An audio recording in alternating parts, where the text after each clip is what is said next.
here we go. I recorded a video before, just me talking about something, but I think I'm gonna answer some questions about myself just because I feel like that will help more, because I was not being on track with the other thing. Also, I keep looking at myself on the screen and it's really annoying me because I look like I'm making eye contact. I can do it. I don't even know if am I looking at the right thing? I don't even know what I'm looking. Never mind. Okay. Let's see, the questions. Let's see. This is I'm looking up these self-discovery questions. We'll see how this goes. Question number 1 is, my favorite way to spend the day is. It's not really a question, but I would say the thing with that is I do things every day that are not not, I don't do different things every day, but depending on the day, I might want to do a different thing. I don't know, some days the ideal thing to do might be to go outside and sit. I don't really like sitting by the ocean. I don't know, I guess not outside specifically, but just to go out and hang out with friends or something. And then the next day, maybe I'd want to spend a whole day writing, or I'd want to ride a bike. I don't know why that popped. For some reason I just feel like riding bikes, so that would be a good day. But I guess today a good day would be actually getting something done, because I feel like I've been really unproductive, but also I've already done some things today. I guess I just want I want to eat good food right now. I really want a cheeseburger, which I always want a burger and fries. If I could talk to my teenage self, one thing I would say is this question. I read it before I started the video and I was I don't even know, honestly I don't know if my teenage self would listen. Not that I'm not still a teenager, I'm kind of basically a teenager, but if I were to go to my 14-year-old self, or just 4 years, and I said this advice, and they'd be I mean, I think if it was me, it looked like me, and someone back then came up to me and they looked exactly like me and were this is what's gonna happen, I don't know if I would actually avoid the situation.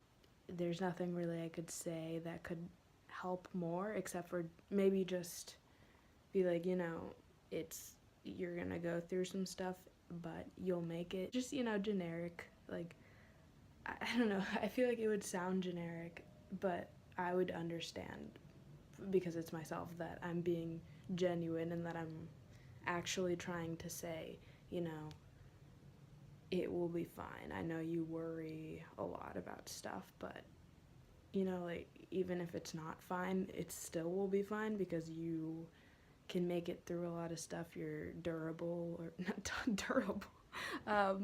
That's not the word. That you're. I can't think of it. The word. Basically, that you are kind of not really optimistic, but just kind of even if something's bad, you can still twist it into something good somehow. So you can always do that, and that'll be fine. Teenage self. That's my advice. Oh my god, the 2 moments I'll never forget in my life are, describe them in great detail and what makes them so unforgettable. I don't even have memories. I can remember the past week. Moments that I remember I don't even remember any moments. I guess I remember acting in a play. That was fun, because I felt I don't know, oh, I know, when I was in a dress rehearsal once for a show, I don't know, it just, the power felt there was I got into this headspace of fire. I felt my head was on, not literally, but my brain actually was activated and excited for once, and it was the nerves were turned into just enthusiasm, and I gave the best performance of my life. And not that many people saw it, but it was awesome, and I felt so good, and I just got every line right, and it just hit it, and it was just it was so effective, and everyone was like, wow, that was really good, and I just felt good. And like another moment, I guess, in my life is at work when the kids are, because I work as like a swim instructor, and when, you know, the quiet, nice kids who don't really say anything, when they start opening up, and one of them, you know, she didn't really talk that much, and she was kind of afraid of everything, but she'd always like say bye to me, and eventually she, you know, learned my name, and we would talk and stuff like that, and she was maybe 4 or so. So I think that's pretty nice that they like me, even if I'm awkward with kids sometimes.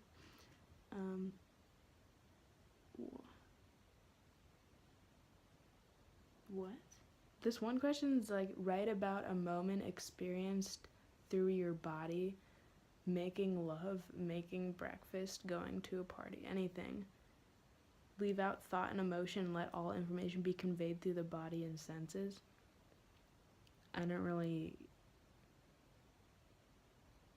I can't like describe like the senses, I guess. Like I'm trying to think, like having a fight, going to a party.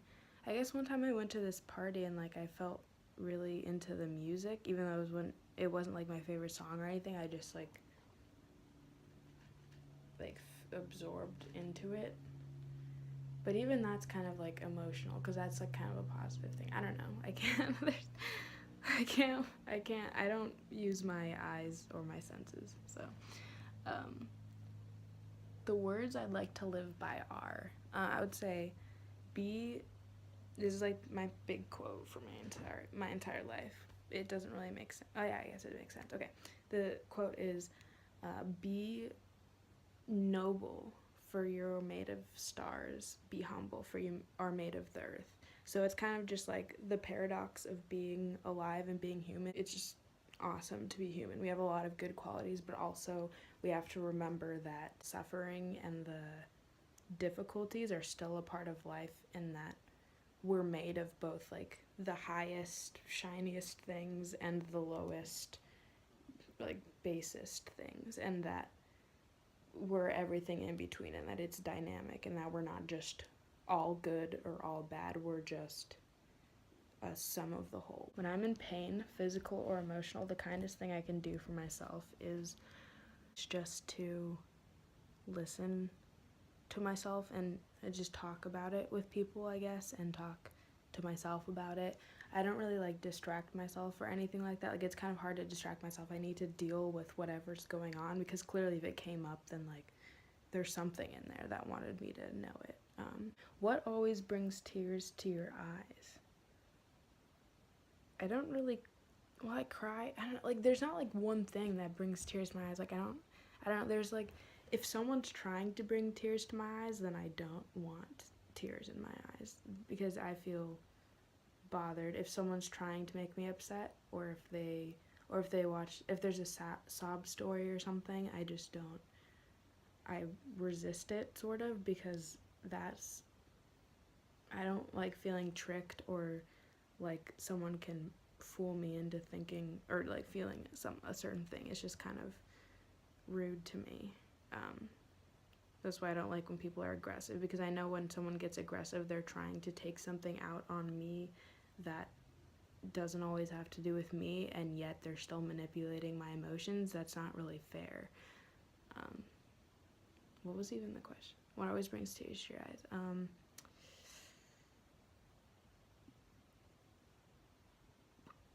Okay. I don't know. Like, I can't even think of anything, and I'm stalling because I can't think of anything. I'm not actively thinking right now. I need to okay, let's think. Like,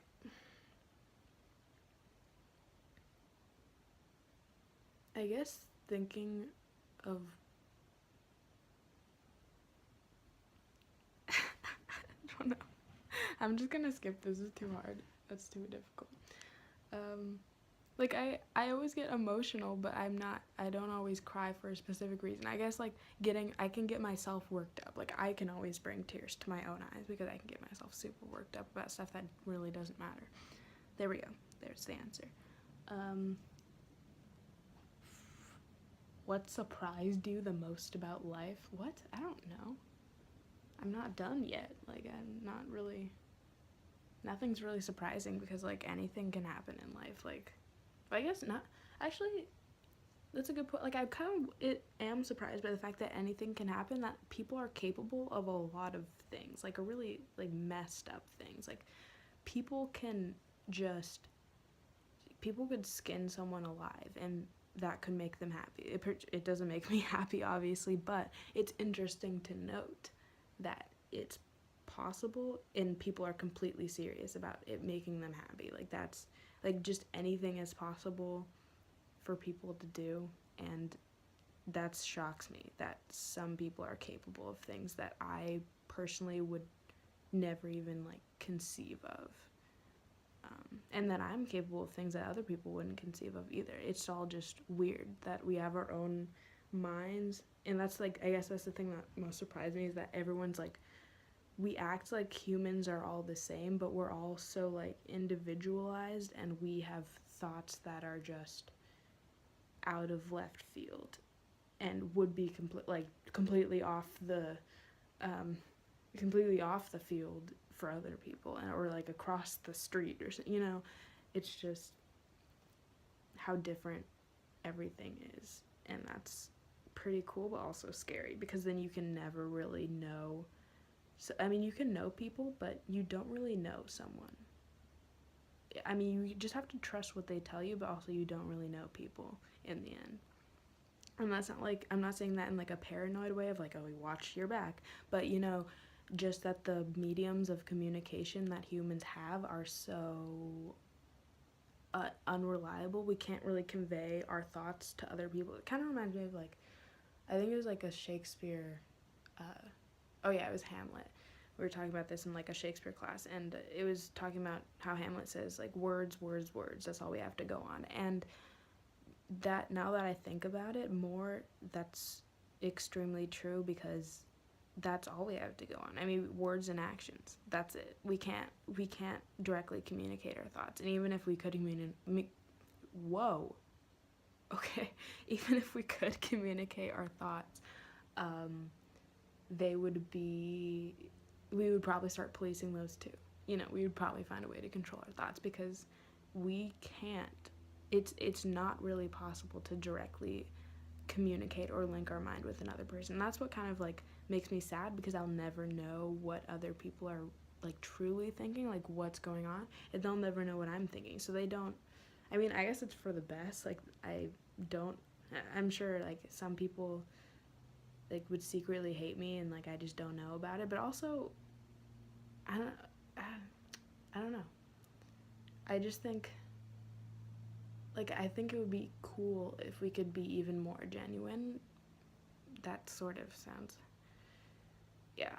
I guess not more genuine, but just more direct with what we're thinking, but also, like, that doesn't work with human nature, because humans are sensitive, and I know that if someone directly told me that they hated me, I'd be like, oh no, like, that's so sad. Like, I don't know, like, if I just found out from reading their thoughts. I've always thought about maybe being a mind reader, but also that would be scary, because I guess you would know the truth, but also the truth is sometimes not good and requires a lot of sugarcoating. So I guess in the end, like, it is pretty good that we can read each other's mind, because then we have the opportunity to sugarcoat things. And if someone is willing to sugarcoat things for me to a certain extent, then that means I like them, because they're being honest but also nice, and those are two of, like, the things that I like.